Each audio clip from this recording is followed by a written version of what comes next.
Hi YouTubers, it's the 4th of August 2017 and I'm just doing an update on medical paintants for Japanese knotweed.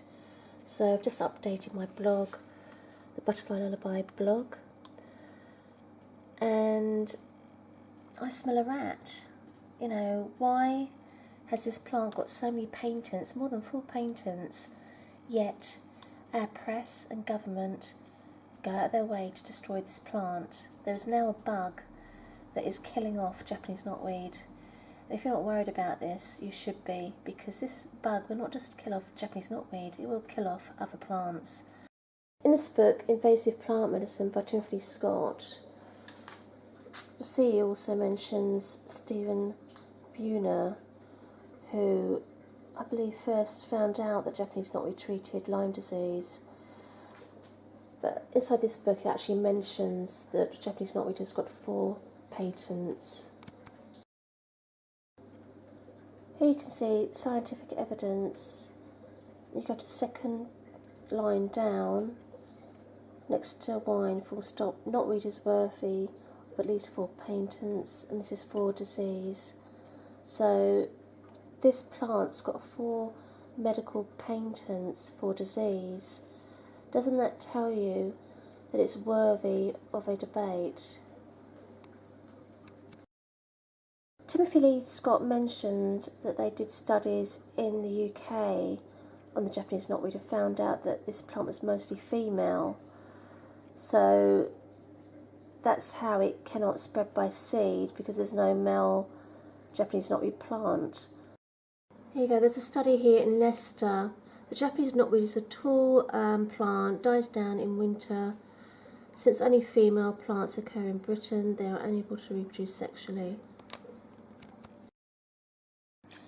We need this plant anyway.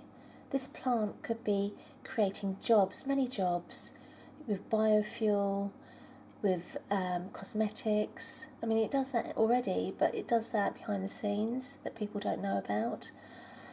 You know, medicine. Medicine is a big one. Resveratrol. You know, this is worth big money. So please open your eyes and just, you know, look at the evidence. So here we have, you know, the government spending 165 million a year on controlling the weed. Now these are educated people calling this plant a weed. Anyone with any common sense will know that all the like dandelions, plantain that grows in your garden, these wild herbs have got nutritional value. They're not weeds, they're nutrition, and they've got better nutrition than anything you can buy in the shop. So, you know, we've got here the osteoporosis test on rats with Japanese knotweed. We've got all these patents here, and there's many more. You know, I need help, so if you can help me find more patents for Japanese knotweed, I'd love to hear from you. Please leave a comment below. So, you know, the government and the press, sadly, you know, it's all about the money. They're not telling you the whole truth. They only put in the press what they want you to hear. It's a bit like our education system. So there's the information about the Japanese knotweed mind map, Japanese knotweed nutrition.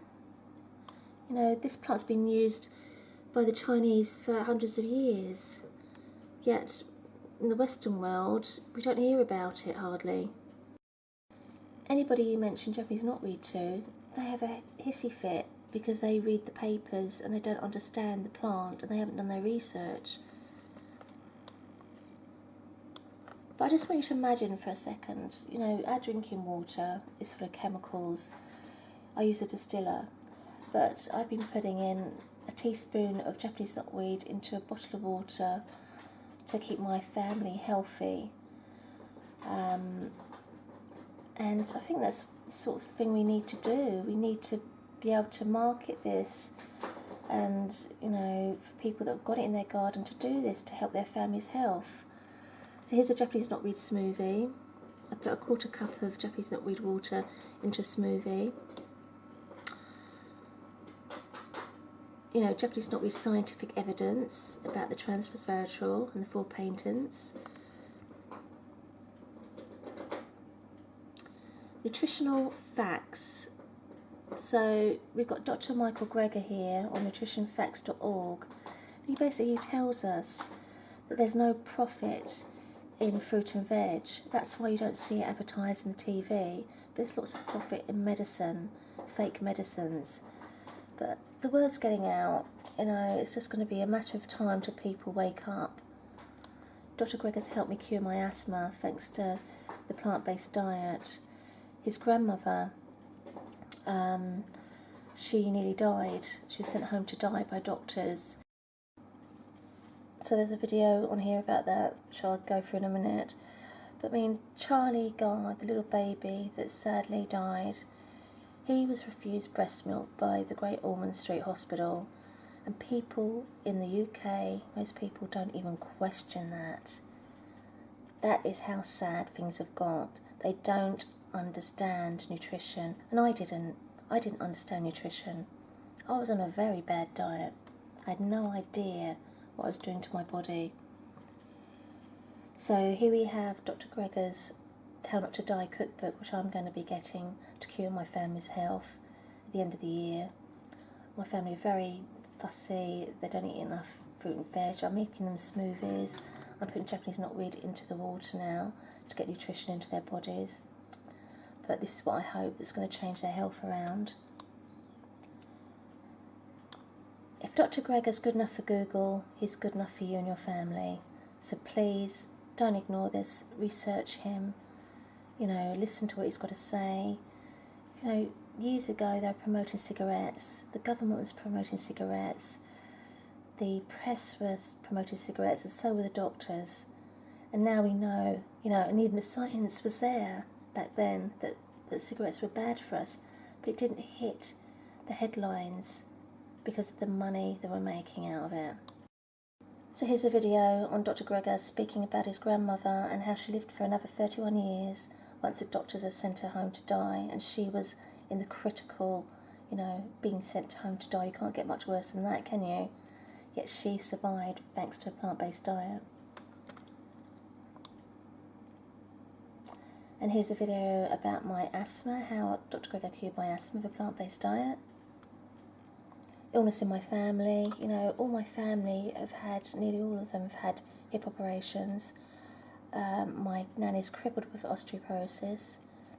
But I believe that I'm 51 now, and all my family have had, I've been part vegetarian for part of my life. I started eating meat again when I was with different partners. My New Zealand partner I was with for 8 years, I was eating meat. And also my partner now, I did eat meat for a while because it was easier just to fall in with what they were eating rather than eating separate meals, even though I've never been that keen on meat. But now I am, back to vegan. I've gone vegan. I was vegetarian, but the dairy and the milk does make me bad with asthma. I feel that my bones are better than my family's because I've got a better diet. I'm eating a lot of fruit and veg, and that's helping me keep my body healthy. So here's how you make Japanese knotweed water. And this is really interesting. A New Scientist magazine reader bucks the trend. Basically, Ruth Burroughs is telling us that Japanese knotweed is not all that bad as we're told, and she's concerned about it. And she's just writing here about all the good things about Japanese knotweed. So, why is it that science needs to be speaking out more and getting into the papers, but it's not getting to the papers because the papers don't want to hear this. The papers are making too much money out of destroying this plant. But money, as we all know, does change people. It's like an obsession. They need more and more money to survive, and they can't get enough. So I'd really highly recommend the Invasive Plant Medicine book by Timothy Lee Scott. and, you know, check out, you know, the scientific studies there. I mean, he's just noted 4 patents, but there's many, many more now. So it's really worth investigating before this bug destroys this plant completely and other valuable herbal plants. So that's all from me, Sharon J. Bainbridge, and I hope to speak to you guys soon, and leave a comment below. And if you're going to leave a comment about Japanese knotweed, please make sure you research the plant before leaving a comment. Thank you. Bye-bye.